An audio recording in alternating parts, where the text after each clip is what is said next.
Hello, everyone, and welcome to the first episode of the Sister Love Squadcast Season 2.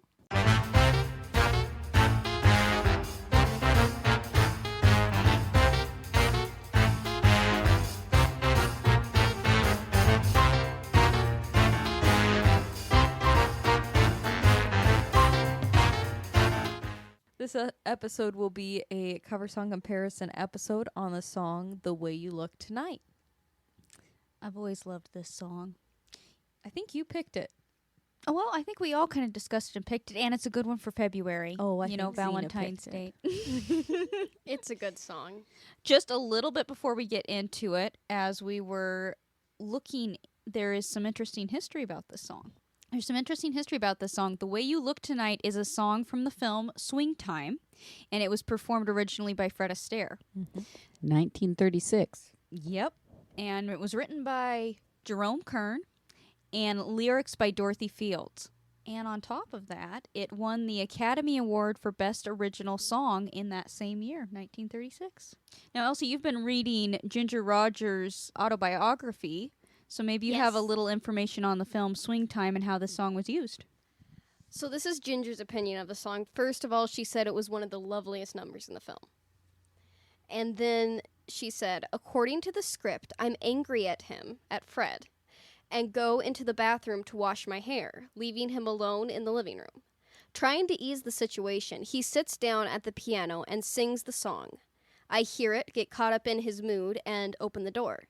I walk into the living room with my hair full of bubbly white soap. The shampoo was the problem. George Stevens had ordered various kinds of soap, and we did take after take, first trying one soap and then another. Nothing worked. By the time I got to Fred at the piano, the soap would be running down my face, down my neck, down my back. It looked terrible and felt awful. Next we tried shaving cream, but that didn't work either. Somebody came up with the bright idea of beating the white of an egg, so we tried that. This time, I had eggs streaming down my face from the heat of the overhead lights, which were cooking the eggs as I stood there. Oh, my. Ugh, that was a mess. Then inspiration came to me. George, why not try whipped cream? Someone ran to the commissary and returned with gobs of freshly whipped cream. The stuff was piled on my head like a frothy cap. I went through the scene, and this time it worked. I was more pleased than anyone else during the shooting that the cream didn't run. The minute the take was finished, I went to my dressing room and washed soap, eggs, and whipped cream out of my hair. I had to redo my entire makeup, which now looked like a color television test pattern. The scene, by the way, was the inspiration for shampoo commercials throughout the next decade. Interesting. It's interesting that the whipped cream didn't melt if That's what I was everything, thinking. if it was I know. baking eggs or cooking eggs on I her mean, head. you'd think the eggs would have stayed if it was just the egg whites, because it would have been like meringue. Because it would have just Then it toasted turned it. brown. Yeah, that wouldn't have been good either, but you No. thought it would have. Yeah, but you can cook just egg whites, too. Yeah, it's weird the whipped cream stayed. Hmm. Even the shaving cream. Shaving cream, I would think. We're going to have to watch this movie. I probably have watched it at Mhm. some point, but that must be supposedly a comical scene because he sings Just the Way You Look Tonight. She comes out with soap on her hair. Is that the point? Yeah, I think Yeah. so. Well, anyway, this song has been popular since it came out in 1936, and many artists have covered it. So we're going to see which version is our favorite today. Yep, and no guarantee on the chronological order here because secondhand songs did have a lot of instrumental versions, so it was hard to single out just the vocalist versions of the song. So I had to do a quick search through YouTube and everything to get these. So they're not necessarily in chronological order, but we will start with the very first recording, the award-winning recording by Fred Astaire. Someday, when I'm awfully low, when the world is cold, I will feel a glow just thinking of you and the way you look tonight. We were talking over here during it. Should we be talking over here? Kibitzing. Maybe. Yep. Anyhow, that 30s sound of Fred Astaire is very interesting to listen to. Mm-hmm. I'm not quite sure what it is. It's a recording or the way he throws his voice or what it is, but he's a master at it. Yeah. He Yeah. has the right tone for it too. Mm-hmm. I like when you pointed out my favorite line of this song is the laugh that wrinkles your nose touches my foolish heart. I love that line. I think it's very cute. But when he sang it on nose, he did something with nose. You know, he like kind of threw it in back there and let it kind of fly like a bird note. That's what I feel like. I feel like it's like a hum or a tweet. Yeah, and that is very 1930s. You hear how they did that. And then how it influenced later on in the 40s, they would continue it, but they drug it out longer. Right. So like Dean does the same thing, but it's slower and more deliberate. I'm talking about the vocal styling. They took off of that, but it's not floating up in the air quite like Fred Astaire's is. Yeah, very interesting. I did like the version. I mean, it's the first one, and I think he put his Fred Astaire twist into it. Especially for being even more of a dancer than a singer, because he did have a limited vocal range. Yeah, he sings like he dances. He does. Mhm. Yeah. Which makes sense because obviously that's how he feels the music. All right. So next up, we have a female artist singing this song, Miss Peggy Lee.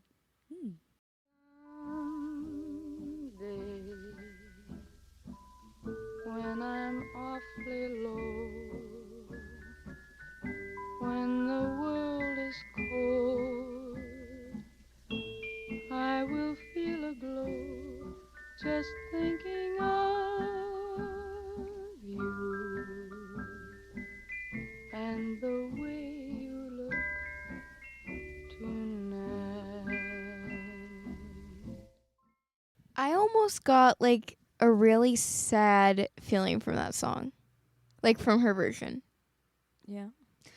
I could see that. The other perspective that I had, like at first I was like, oh, it's really slowed down. I don't know. But with the arrangement, like a music box, to me, I almost felt like it was a lullaby from a mother to a child, I could see that. like to a little baby. Yeah, That's just what it made me think of, the way she sang it. And it was actually the Benny Goodman sextet backing her. So Benny Goodman arranged it. yeah, it was very languid.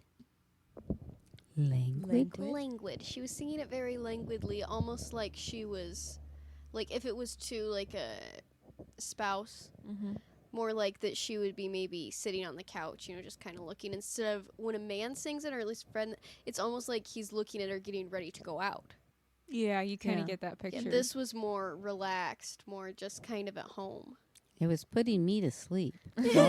So the baby analogy, I think, is a good one. Yeah. It had a very lullaby feel, I thought. That was in 1942. It would be very soothing at that time, Yes. this Yeah. version. I feel like it kind of makes you feel like it's subtle and like everything's going to be okay. Yeah, I could see it coming on the radio, like on the Waltons or something, and just being kind of peaceful. All right. Well, the next one that I have was recorded in 1955, and it is another female artist and actress, Polly Bergen. Really? Someday, when I'm awfully low and the world is cold, I will feel a glow just thinking of you and the way you look tonight. That was a different version. I liked how she sped it up and kind of played with it vocally. It was like the complete opposite of the one we just heard. True. Yeah. It was very Broadway in the arrangement. And yet, there was also a flirtatiousness to it, I thought. Almost like a performer, kind of like how Rosemary Clooney, that place that Rosemary Clooney goes in White Christmas. Like a club. Yeah, almost like she was a performer, kind of flirting with the audience kind of thing, how they do. Yeah, I kind of like her voice. Some It's unique. It's deeper than I thought it would be. that's something that always shocks me with her. Okay, she comes like, I think of her in the role on Move Over Darling. Right. The one who he marries when he doesn't realize Doris Day's still alive. Right. Anyway, on that role, even when she spoke on that one the first time I heard her, it's very surprising how low her voice is. You don't expect it to come out of her. It's like Rick Astley. She's a female Rick kinda, Astley. I just have to mention I have the picture of the album cover here, and it's Polly Bergen, Act 1, Sing 2. And 2 is TOO, and it's Sing 2. Oh, that's clever. It's kind of clever. And it looks like she's on a movie set. So, yeah. Yeah, it's very 50s. It's going into what year was that? 55. Yeah, it's starting to get that. I don't know if there's that Jerry Lewis, Dean Martin feel about Yes. it. Yes. Yes. Yeah. That's why I think you were correct in Las saying Vegas. Yeah, Las Vegas-y. yes, yes. Why she said it was like a nightclub kind of. Yeah, Which, I mean, White Christmas came out in 54. yeah. Same So- kind of feel. Yep. Yeah, that was a fun version. All right. This version is a year later in 1956 by Mel Torme. You can never, never change. Keep that breathless charm. Someday, when I'm awfully low, when the world is cold, I will feel a glow just thinking of you and the way you look tonight. Well, it isn't my favorite version. Yeah, me neither. It's a different style of music. It's of course jazz. Mm-hmm. And I know another. I think it was Again that I've heard Mel Torme do Yeah. the song Again, and he's talented in the fact that he can sing when the background doesn't match the song, Yeah. but he keeps the tune to it. This one, he just barely. I mean, that was really fast at some parts. Yeah. Yeah, it would be put to a scene of a guy trying to catch a train. Yeah, I mean, I don't mind some jazz, but this kind of jazz really makes me nervous. Yeah, me too. But it sounds like the time, early on, Mm-hmm. because if you watch some movies that, are not Westerns or something like that of the era, Mm-hmm. this type of music kind of, I don't even know if it's low budget. Sometimes I think it In it'd be that. 56? Yeah, it's starting Yeah. to do that Yeah. beatnik type of Yep. Yeah, I guess. sound that goes into especially in older movies. Sometimes teen Mhm. movies and Mhm. that Yeah. you hear Oh, yeah. this kind of Yeah, Mhm. true. sound.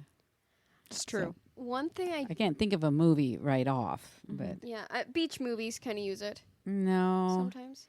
you always see somebody in the city or something. There Oh, was one that we okay. watched that was like, what is up with the Music. background? Yeah, Yeah.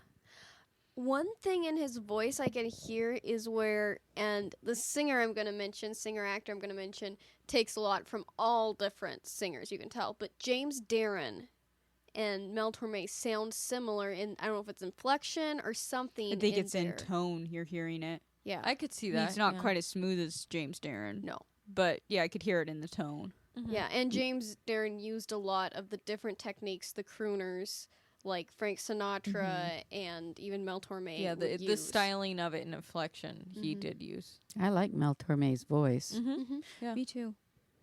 This one probably I wouldn't listen to just because, it makes me kind of nervous. Right, but he did a good job. Mm-hmm. All right, so the next one is actually 57. So we're kind of going year by year here for a little bit, and it is Eddie Arnold. A country version? Mm-hmm. Someday, when I'm awfully low, when the world is cold, I will feel a glow just thinking of you and the way you look tonight. All right, so first of all, that recording was actually from 1990. Oh, I could kind of. I don't know if tell it's a that. re-recording or if Secondhand Songs just had their year wrong. Usually they're more reliable than that, but this one, it was kind of messed It up. felt like to my ears that the instruments were from 57 and his voice was re-recorded over in the 90s. Could have been, or they just took more of a 50s arrangement. His voice definitely was weaker Right, than usually. right, because he died in 2008 Mm. at the age of 89. Oh, wow. Yeah, it sounded like his voice was a lot older. Yeah. Mm-hmm. Yep. But it's sweet.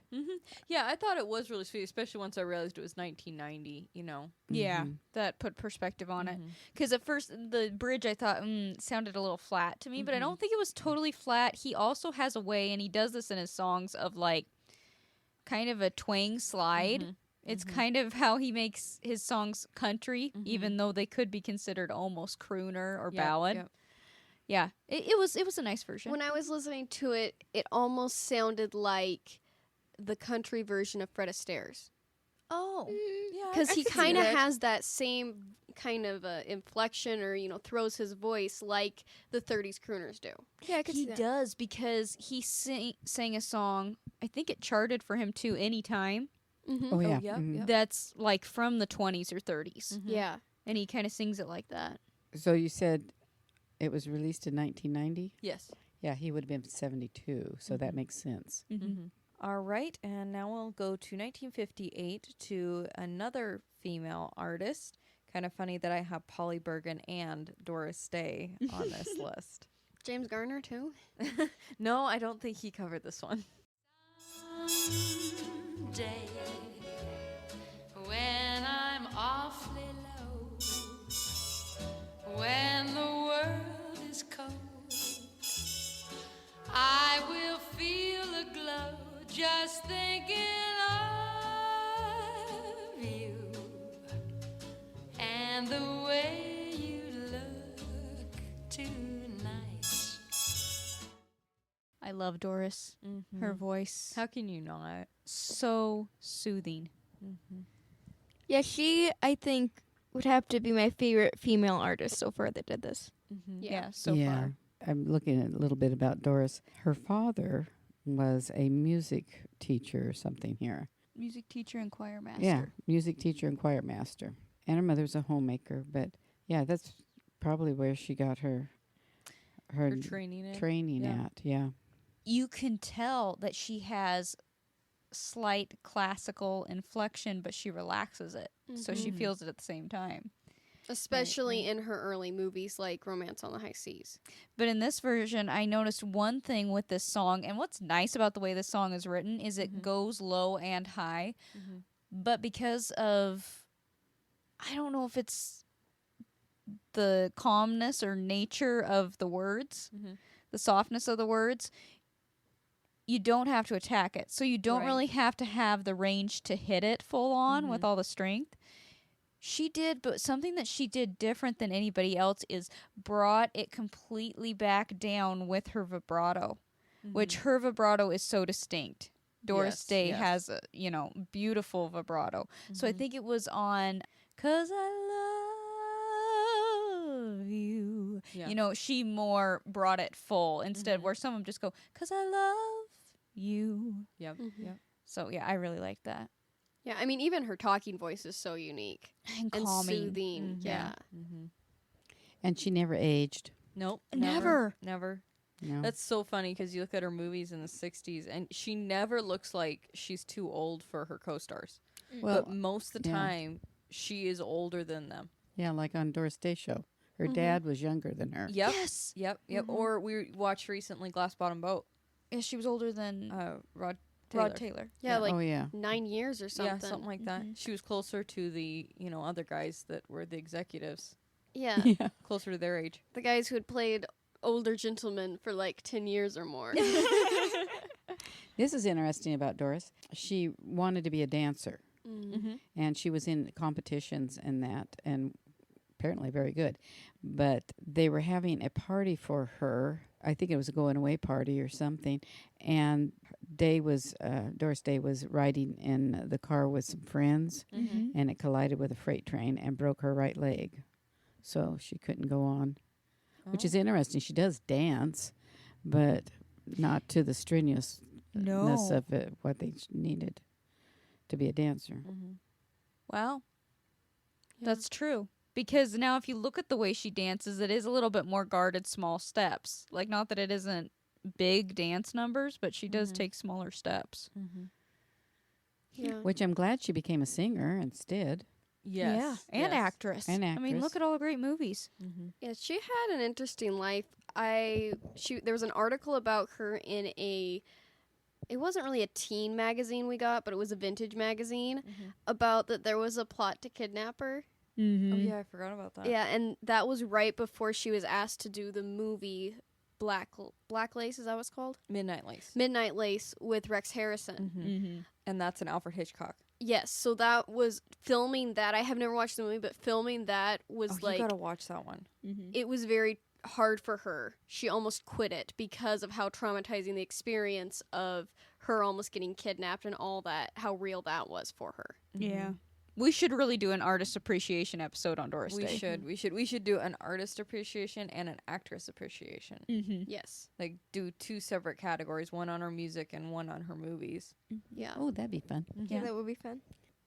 All right. So next up, we're in 1960, and this one is a group, the Coasters. Oh.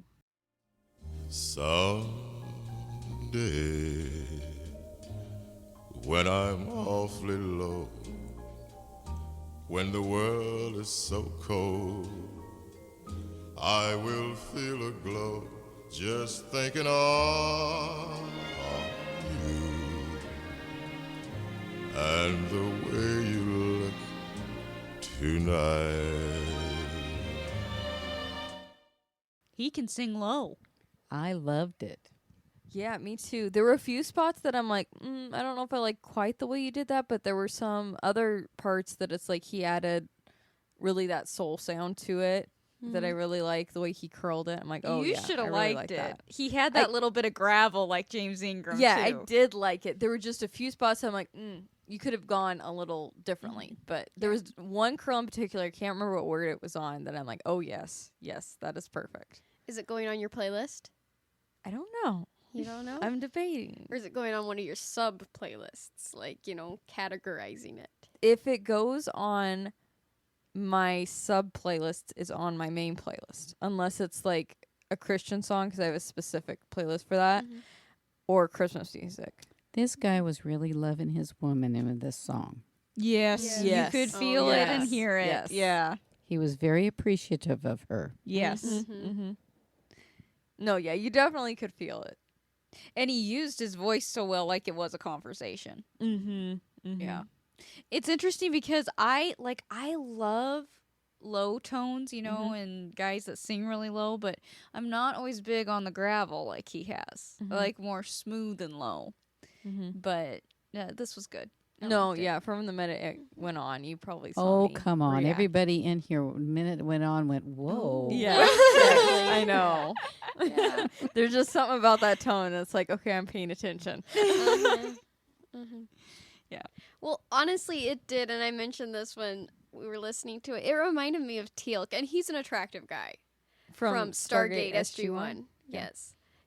He. Indeed. Yes, yes. All right. Next up is 1961, and Tab Hunter arranged it. Okay. Arranged it. Arranged this version. Okay. And it says it's conducted by Joe Hooven. Hooven? Hooven. Hooven. Hooven. Okay. V. Ven. Mm-hmm. Okay. Does Tab Hunter sing? Yes. Yes. Okay. Well, I don't No. Well, maybe I shouldn't just. I Throw it out, I believe guess. we listened to his Heartaches by the Number. Did we? No, that was Guy Mitchell. There might have been a Tab Hunter in there too. Oh, we did that, didn't we? Yeah. because with it that just song. it threw me because I thought he sang, but then it said arranged, and it was credited like it was an The reason orchestra. Linda and I say that is he did a version of Young Love, which is not as good as Sonny James. Okay, There's okay. no comparing. Yep. But that's a different subject for a different time. Different song. Erase that from your mind and give him a chance here. Uh-huh. Uh-huh. All right.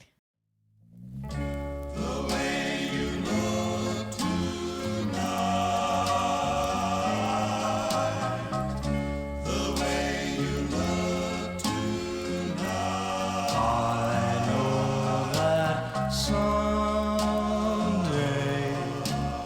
when I'm awfully low, when the world is cold, I will feel a glow just thinking of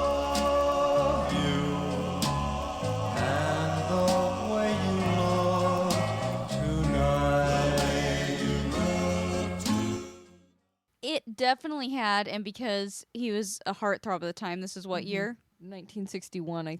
61. It definitely had a doo-wop feel. Yeah. I think it was definitely targeted for the teenagers at the time, and it was a nice version. I didn't think his voice was as bad as you thought. Well, this, I'll admit, actually, I thought it was better than his Young Love rendition. Yeah. Yeah. I thought his singing was better than in the Young Love rendition. Any other thoughts on that one? No, it was pretty Yeah, pretty. 50s, yeah. teenagery. You could see it being sung in one of those teenage movies. Yeah. But the Coasters was a hard act to follow. Yeah, Yeah, that's yeah. true. Yeah. True. All right, from here on out, I do not have the years that they were recorded because this is where secondhand songs kind of left me in a lurch on this song. Usually they're very dependable. Have I said that yet this episode? So these are the ones that I found when I actually searched the song. And this next one up, which I was surprised I did not see it on secondhand songs because it's one of the most famous versions. And that is Frank Sinatra. Someday, when I'm awfully low, when the world is cold, I will feel a glow just thinking of you in the way you look tonight. This, of course, is one of the best versions. It's one of the versions that everybody knows. I know it's one of the most popular. And Was this the one in Father of the Bride? no, I wonder Nope. if you're going to play that. Yes, that Okay. one's on the list. Okay. But the arrangement does sound similar to the one they used in Father of the Bride. This one's just a classic. I mean, you can't really not like it, or like you can super love it, but you can't not like it because it's just a classic. Frank's voice just, is there really any emotion? Does it stir? It does because it sets a tone. It's like also the arrangement that sets the tone. It's like they're funning out on the town. Yeah. And he's loving the person he's with. Yes, I think. So it makes you feel like you want to go out and have fun. Yeah, I think so far this is one of my favorite versions because there's certain songs that were made for certain artists. Yes. And I feel like this one was made for Frank. Not that other people can't cover it, not that other people can't do a good job at it, but it just, his voice and the music and the arrangement, it just all goes together and flows. Yep. I agree. And I like how you said it's like they're out on the town having a good time because his rendition is the most that's like a declaration. Like the other ones are kind of dreamy, swoony, like maybe it's just you two, maybe you're at home, that kind of thing. This one is like, yes, I love you and I'm telling the world. So yeah, I think Frank is hands down one of the best versions. I love the arrangement. All right, so next up, and I gotta figure out which one I want to do next. Let's go with this one because I haven't heard it before. I don't think it's live. It might be, so we'll see. But Nat King Cole did the song. Someday, when I'm awfully low and the world is cold, I will feel a glow just dreaming of you, just the way you look tonight. I think his was a fun arrangement. Well, Nat King Cole is one of my favorites. He almost has, next to Jim Reeves, he has that smooth Yeah. He does. voice. I just like him.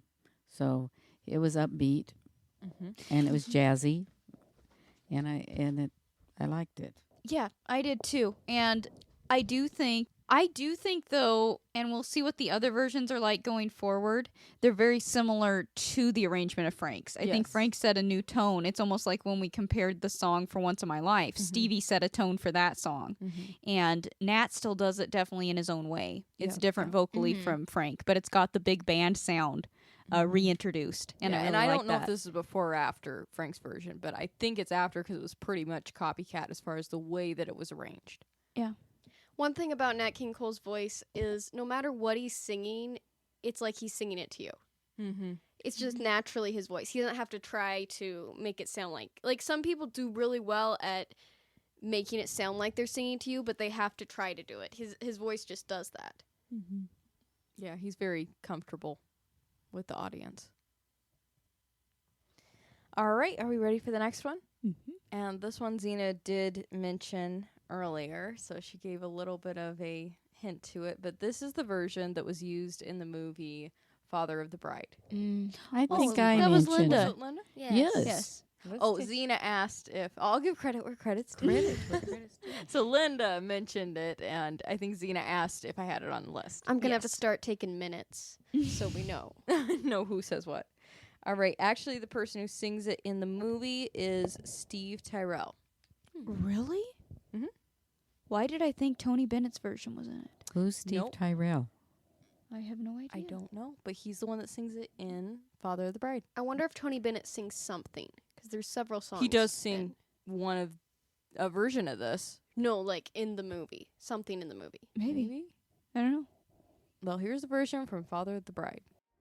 Someday, when I'm awfully low,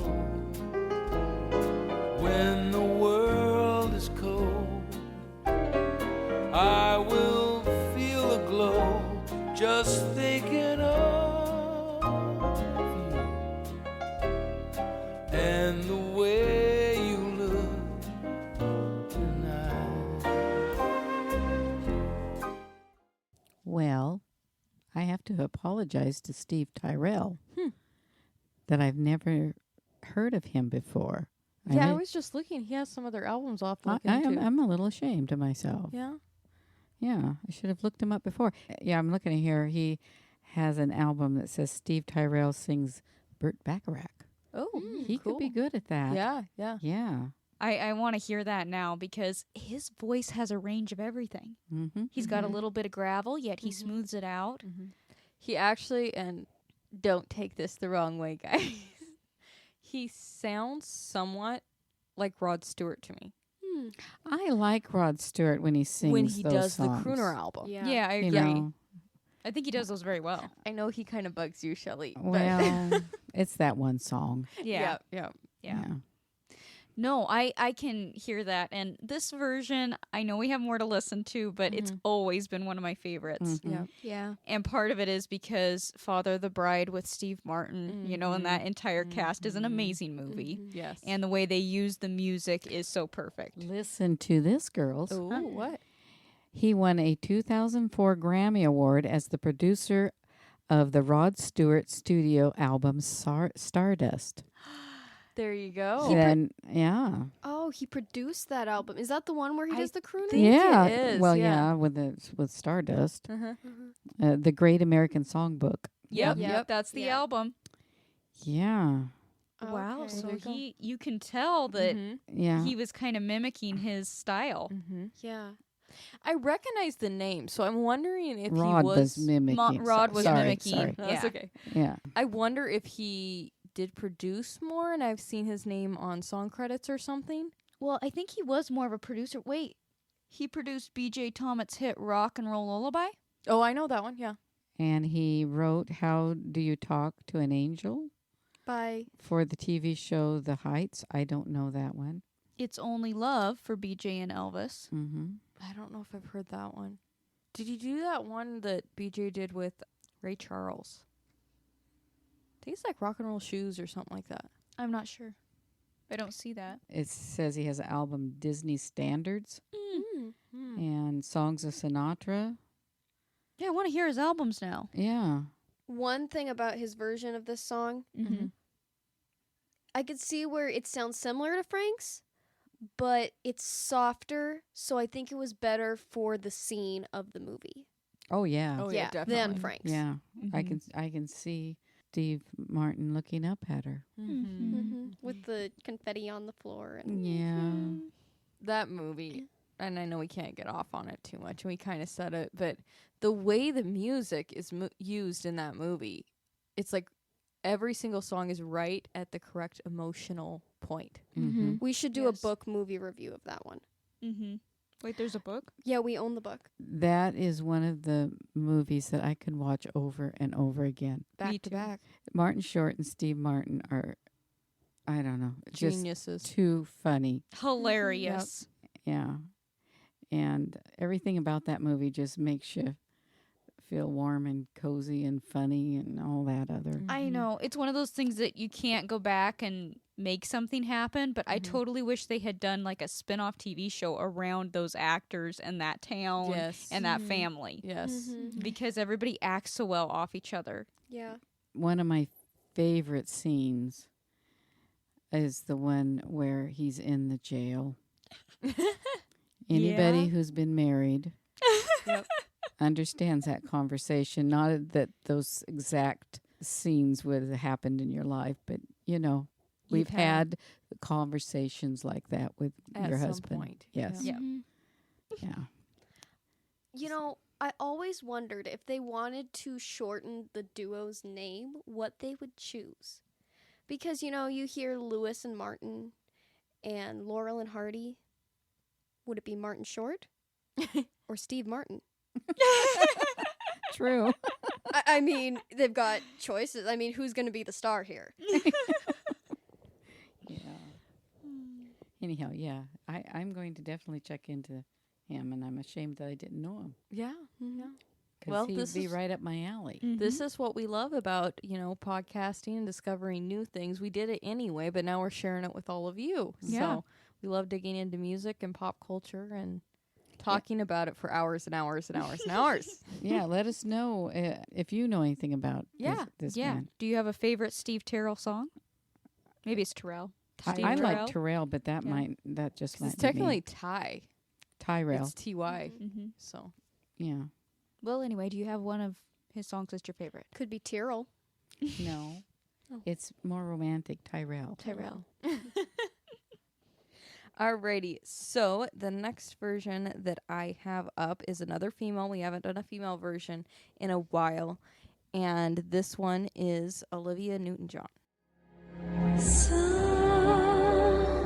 Someday, when I'm awfully low, when the world is cold, I will feel a glow just thinking of you and the way you look tonight. So at first I was a little hesitant about it. I wasn't sure I liked it. It felt a little flirtatious, even more so than Polly Bergen. Seductive more than flirtatious, yes. Unless you put it, when I put it in the light of, for one, she already has kind of that breathy voice style she does. If you put it in the light like you did with Peggy Lee of a lullaby, where it was on a lullaby album, I think it would be different. It's hard to make it a lullaby because it doesn't quite have, like, not to be, but it doesn't quite have the innocence that it needs. Right. In right. that vein. But I can I'll see agree what with you're that. saying. I will say this. I loved the arrangement. I those violins and whoever put the instrumentation together was beautifully done. It was very pretty, and if she was going to do it that way, it's good that they had that strong of an arrangement behind her. Mm-hmm. And I did like how she changed registers. Yeah, that was pretty smooth. Because I thought maybe she was just going to try to go up there in her a little bit breathy. I thought she was going to go up in the to the higher register a little breathy, but she was pretty strong when that note came. Yeah. I thought that was better than doing it the other way. Yeah. Mm-hmm. It's still not my favorite female version. Let's say that. It's hard to beat Doris on that one. Yeah. Yeah. Although Polly Bergen's was fun. Yeah. I don't know. I didn't like the production of it completely either. I know what they were trying to go for. I didn't like as far as her vocal production. Right, Yeah. right. So much of the I liked the arrangement. If we're talking arrangement, but I didn't like the production because there was too much reverb and keeping all her breathing Right. between phrasing and that. It was a little distracting, I thought. She actually, I prefer her voice in like Hopelessly Devoted or Let Me Be There, or what's the other one she does, the country one? Well, Let Me Be There is technically Yes. country. There's another one. There is. Well, did you say Hopelessly Devoted? Hopelessly Devoted. yeah, If You she Love could have Me. went. Yes, that one. If you love me, let me know. Mm-hmm. Yeah, I think the Hopelessly Devoted, she would have used that voice. Yes, that's Oh, what I she agree. should have used. Yeah. The difference between this and Hopelessly Devoted is she uses that tone that she uses in her country, that the only way I can describe it is fuller and louder. Well, yeah, she's projecting more. Yeah. I think her voice is stronger when she projects more. So, and then, because that can be a cool effect, what she does with her voice, the breathy kind of thing, but it needs to be in contrast with the strong. Only as a accent. Yeah, because she slightly does that in Hopelessly Devoted for effect. Yeah, a little bit. little Not bit. much, Yep. though. Yeah. That's my analysis. Very detailed, Elsie. Alrighty, and the next one, I don't know if I've ever heard this one. I might know it once it comes on, but this is Andy Williams' version. Someday, when I'm awfully low, when the world is cold, I will feel a glow just thinking of you and the way you look tonight. I love Andy Williams' voice. Moon River is only can be done by Andy. I'm not particularly fond of the way he sang this one, though. I liked it up until the end of the bridge. Yeah, When he did the key change. Well, I mean, it's impressive, but Yeah. it lost me. Yeah. Vocally impressive. If you're only listening to it for that, then yes, very good job. But he had the perfect mood. He had the perfect inflection. Even he changed the bridge a little bit in the middle, and I was okay with it. But once he went up to the key change, yeah, it was more about calisthenics than the actual message of the song. I have to say I forgive him the that part. I still don't like the change from the bridge into the last verse, but he had me from the beginning. Yeah. It was so much the tone and the inflection that was like a musical hug. So it's like, yeah, it threw me and it kind of threw me out of the mood for a minute there. But then he brought it back. I and didn't it's think like, he did. See, Oh. he never came back down except for the very last line. Yeah, he because never brought it back down to that same level he had at the beginning. That was so open and sincere. Yeah. I feel like the end was. Because but- the end, yes. He did bring it down at that very last line, like The you very said. last line. But he did that big thing, and then he kept, held onto it into Lovely and tried to do a curl, which it almost sounded like he got a little flat. No, it was just a No. strange key change. Yeah, he just went into kind of minor. It was a cool key change. Yeah.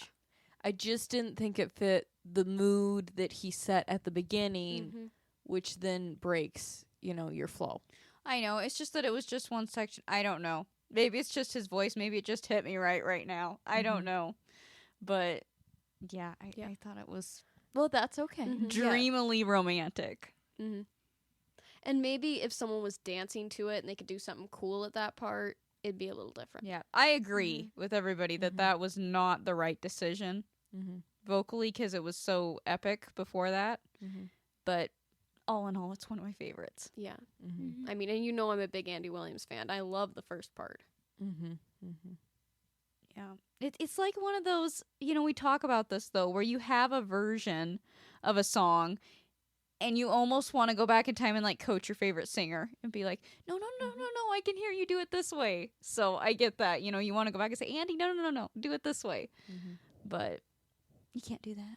All right, we only have a few more versions, and I'm deciding how I want to do this because I'm not getting to all the ones that I set aside. Like always, go on this time YouTube and search The Way You Look Tonight and listen to the other versions. You can secondhand songs. You just got to dig through all the orchestral arrangements that don't have a vocalist.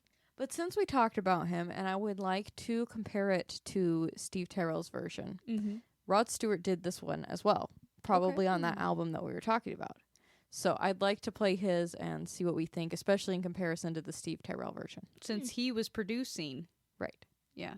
This song. Someday, when I'm awfully low, when the world is cold, I will feel a glow just thinking of you and the way you look tonight. I think that it was a nice version. It is similar to Steve Tyrell's. I like his better, Steve Tyrell's. But I did like what he did. I think it was on, I don't know if it was on the lovely part or there was some word that he curled that was kind I of, think it was in the bridge. maybe, yeah. Yeah, he changed it a little bit. He had a unique Rod Stewart spin to it. Yeah, in my opinion, it was a little bit high for him. Yeah. I would have liked to hear him do it lower, in a lower key. And the arrangement was different than Steve Tyrell's, too. I love the arrangement. I Yeah. did too. This I one? even Yeah, especially when they were doing the xylophone. I the think. instrumental. Yeah, I was Yeah. just gonna bring that up. I loved that part. Yeah, that was cool. Because especially since the album's called Stardust, the songs on that album have that vibe of like, I don't know how to describe it. It's like pixie dust, kind of stardust. It's very light, the arrangements are. Yeah, you could see him at a piano in a lounge. There you go. That's the word I was after. With a You know. martini and olive. Yeah. Well, I guess. Rubbing alcohol with an olive in it. Elsie! Like you know? I've heard. Yeah. I mean, it was a nice version. That's. I liked the arrangement. I thought they complemented his voice nicely. All right, I have an honorable mention, and then we will listen to our last version. We can compare this one, but this one is a duet, actually. Okay. And we're probably going back. It looks like maybe the 30s. And it is Bing Crosby and his first wife, Dixie Lee Crosby. Really? Someday, when I'm awfully low, when the world is cold, I will feel a glow just thinking of you and the way you look tonight. It, again, I think, kind of had the 30s feel. And it was playful, I Yep, thought. yep. It was sweet. Like I said, it was an honorable mention. It wasn't really, to compare to anything. I just thought it was kind of neat that they did it together. Yeah, actually, to be honest, I liked her voice better than his in the song. I kind of did. I felt like she was putting a little more feeling into it than Yeah. he was. Yeah, I kind of came across that way. But Yeah. yeah, it was fun to listen to. Bing Crosby was an interesting person. That's what I heard. He's the one who inspired, what's the song? Perry Como sings it. Oh, yeah. Wish a, Swinging on a Star. Swinging on a Star. Mm-hmm. Because the writers were over at his house for dinner, and the kids were acting up. And I don't know what animal he used, but I think it was pig. the mule. Was it the pig I or think the it was mule? mule, It's in the actually. mule, yeah. Yeah, Bing was reprimanding, and he ended with, well, do you want to grow up to be a mule? And so that inspired Swinging on a Star, which was a hit for Perry Como. You could grow up to be a mule. Yeah. Yeah, he was born in Washington State. Yeah, that's right. Yeah. Now, I might be wrong, but I think he is around. It wasn't Tacoma. I think it was Tacoma. Was it Tacoma? I think so. It seemed like it was. It wasn't. You have to look it up and see. I just know when we would drive up to Seattle, someone would inevitably point out that was the house Bing Crosby lived in. Oh. So I can't remember where. Yes, it's Tacoma. Tacoma? Yep. Yeah. Born in 1903. Is there a statue in front of it or something? Or No. No, it's just kind of like the house as we're going to town, or they say, "Oh, that's where Sears of Sears and Roebuck lived." Oh, yeah. There's no really sign there; you just Right. know it. Yep. Yeah. A little tidbit. I don't know if anybody cares. From being in the area. Yeah. So, yeah. All right, are we ready for our final pick? I think so. Uh-oh. I think everybody's gonna like this one. This version is by Vic Fontaine, aka James Darren. Someday when I'm awfully low, when the world is cold, I will feel a glow just thinking of you and the way you look too. Well, Vic Fontaine, with James Darren. It's pretty hard to beat his voice. Anything he sings is pretty smooth. Well, this whole album, the From the Heart album, this one's From the Heart album, is fantastic. Yeah. And the show had its ups and downs. The Star Trek DS9 or Yeah. Deep Space Nine is what it's from. For those that aren't Trekkies, we're talking about Star Trek Deep Space Nine. Last season, James Darren came on as a hologram character in this program that was like a vintage lounge. And he sang actually several times on it. Yeah. So the last episode of Deep Space Nine, they used this song to close out the whole series. They're all at the club, and Vic Fontaine sings this song while he goes around and sings to each cast member, and it's a very warm moment. And after we finished the show, we actually watched some behind the scenes stuff, and that actually was the last scene that they filmed of the whole thing. So it's all genuine reaction there that it is coming to a close. So the whole scene is very touching if you've watched it. Especially if you're a Trekkie and you like, the shows.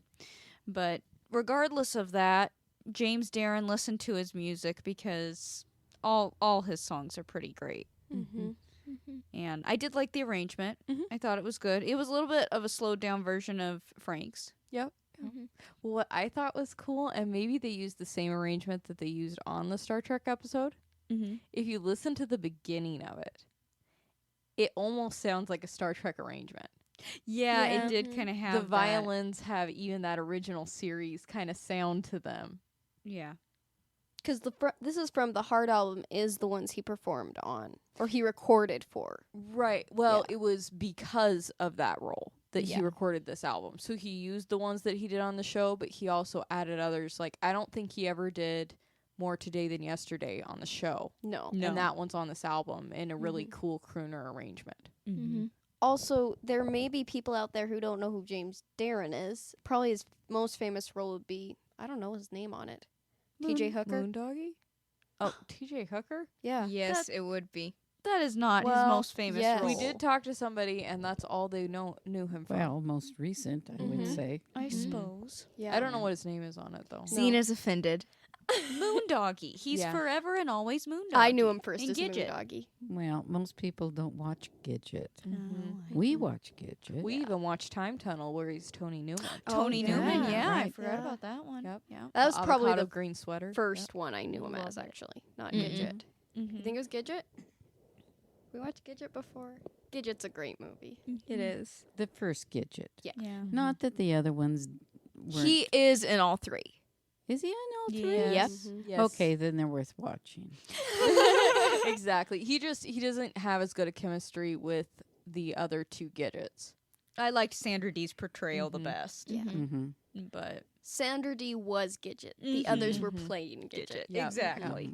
And then there are actually other movies after the TV show where Sally Field kind of changed Gidget's look. Karen Valentine. That's Sally another movie. Field in the TV show. Oh, changed Gidget's look, and then they made the Karen Valentine movies with Paul Peterson played Moondoggy. That was in pretty them. good too. Actually. Those are pretty good, and if you watch them in context of the show, then it's okay. You just can't have it, off of the original movies. Yeah. Sally Field was Gidget. She was Gidget to me before I knew about the other Gidget. Yeah, Because, probably would be. well, back in the day, they didn't have a lot of movies on, that you would have went to the theater, Yeah. They would have, sometimes they would have that on. But anyhow, they did have Gidget on TV, and I thought her hair was so cute. Yeah, it was. And Sally Field, she's just cute anyhow. I So do really like that show. I was upset when it was only 2 seasons. Was it 2 or 1? Maybe it was I one. think it No, was it's 2. 2 seasons. Yeah. Yeah, I love Yeah. that show. Johnny Yeah. Tillotson sings the The song. to that Right. one. Yeah. Yeah, I always thought he should have played Moondoggy. That was my opinion. Oh. Even though in he- the show? in the show, yeah. Oh, Even I though he's see. not like James Darren, he's comparable to the guy who plays him on the show. Like Yeah, he I could have played suppose. that role that they wrote for him on the show. I don't even remember him on the show because she dates other people while he's off at college. Yeah, he's like in the first few episodes and comes on kind of, in and out. Mm. But I think Johnny Tillotson may have been a little traumatized from the beach movie he was on. That Yeah. could be. We don't need to talk about the fat spy, okay? That is brain cells that I will never get back. So, Anyway, back to The Way You Look Tonight. We'll go around and see what everybody's favorites were. Well, to think on that. Doris is my top. Definitely for the female singers. Yes, I'd say that Yeah. for me. I'm trying to think of the ones before that. Oh, I like that one by, what was his name? The Coasters. The Coasters. the coasters, yeah. Yeah, I like that one. And I like Steve Tyrell. Or Yeah. Yeah, I'm going to call him Tyrell. You do that. Mm-hmm. Yeah. I'd have to say mine is close to that. Definitely Doris. And I always like to kind of separate the categories. So Doris is my favorite female rendition. And I have to say Steve Tyrell. Mm-hmm. And unpopular opinion, Andy Williams. Mhm. I can look past that part that he didn't do correctly because the rest of it was so good to me. Do we agree? Well, we don't have to agree. I liked Andy up until Mm-hmm. he started getting poetic. Right. Yep. Mhm. Yep. Right. Mhm. And 'Cause that's I- all I really care about. I guess it just had me so much in the beginning before that, so I'm going to say that's my second one. Yeah. Your third. How can you not like Andy's voice? Right. Right. So, No, yeah. I loved it. But whenever that happens in a song, I feel cheated by the artist and I get mad at him. Me too. Because it I destroys the mood. was already in the mood Uh-huh. and not really paying attention, but in it, you Mhm. know what I'm saying? And all of a sudden, where are you going, Andy? Yeah. Yeah, I know. I know it did that. It woke just- me up out of the lull of And his voice. I Yeah. don't have a problem with people getting like passionate and intense in songs because know you I don't. wouldn't like James Ingram if that weren't the case. But it's because it was such a break in the flow of it. Yeah. I totally agree. I just liked the beginning of it so much. So I guess if you can cut the song and stop it at that part, that's my second favorite. Well, then we would agree. Okay. Yeah. okay, Yeah. yeah. Yeah. So my top three, I'll start with number 3, and I think it's going to be Doris Day. Mm-hmm. Then Steve Tyrell. Mhm. And my number 1 is one that we didn't listen to and it was never recorded.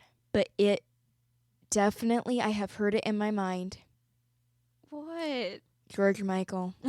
Oh, he so should have. He should have done a whole crooner album. You know that? Oh, I would have Such a loved it. shame. Yeah. But I'm going to say, Well, I don't know if that's fair because I can't hear what's in your mind. I know. You Well, can it's think good. about him singing it though. Like Yet. take like Yet you "Kissing a can't. Fool." That's kind of croonery, and Okay. add some "Careless Whisper." And So we should let her have that, right? Yeah. Well, she has to give a substitute since George did not do it. I Okay. have to. Probably. I don't think he'd be my number 1. I think Steve Tyrell would be pushed up to number 1, and then James Darren.